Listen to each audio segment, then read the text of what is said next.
Connect wireless printer to Android phone. 1. Ensure Wi-Fi is enabled. Turn on Wi-Fi on both your Android phone and wireless printer, making sure they are connected to the same network. 2. Turn on the printer. Make sure your wireless printer is powered on and ready to connect. 3. Download the printer app. Go to the Google Play Store, search for your printer's official app, e.g., HP Smart, Canon Print, and install it. 4. Open the printer app. Launch the app from your Android phone's home screen.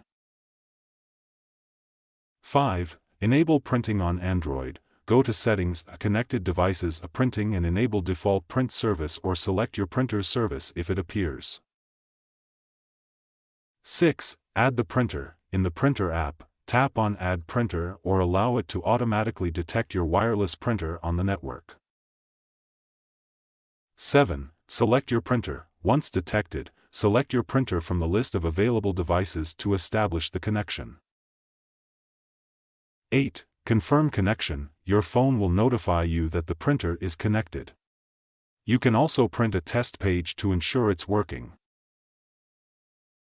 9. Open the document. Open the document, photo, or web page you want to print on your Android phone. 10. Print the document. Tap the menu icon, 3 dots, select Print, choose your printer, adjust any settings, and press Print to send the job to your wireless printer.